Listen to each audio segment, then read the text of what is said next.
मुस्लिम league काफ में इख्तलाफ नहीं, हम सब एक ही हैं। चौधरी परवेज इलाही का ये कहना है। हमारे दरमियान इख्तलाफात की ख्वाहिशात हमेशा से नून लीग में रही हैं।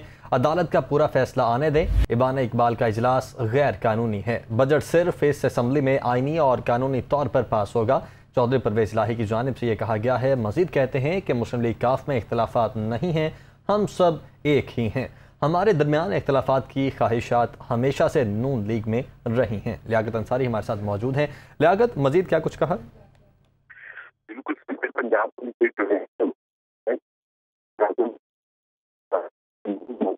लियाकत अंसारी से टेक्निकल वजूहात की बिना पर आवाज़ सही नहीं आ रही। दोबारा रब्ता करने की कोशिश करेंगे। मुस्लिम लीग काफ में इख्तलाफात नहीं, हम सब एक ही हैं। चौधरी परवेज इलाही की जानिब से ये कहा जा रहा है।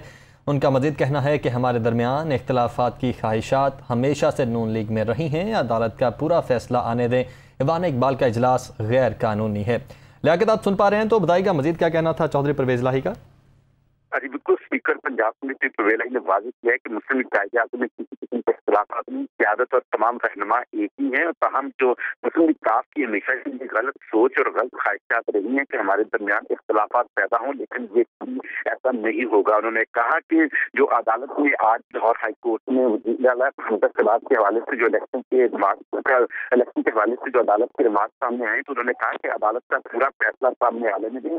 हम बिल्कुल वज़ीर आला पंजाब के लिए जो है वो इलेक्शन लड़ेंगे और अदालत का पूरा फैसला आएगा तो हमारा फैसला भी सामने आ जाएगा। उन्होंने कहा कि अवाम का इजलास जो है वो गैर आईनी है, गैर कानूनी है और बजट जो है वो सिर्फ इस असेंबली में आईनी और कानूनी तौर पर पास होगा। उस इबान इकबाल के इजलास की कोई आईनी और कानूनी हैसियत नहीं। तो यूं अगर लाहौर हाई कोर्ट का पूरा फैसला आता है जिसमें दोबारा वज़ीर आला का इलेक्शन होता है तो हम बिल्कुल उसके लिए इलेक्शन लड़ने के लिए तैयार हैं। ठीक है लियाकत, बहुत शुक्रिया आपका।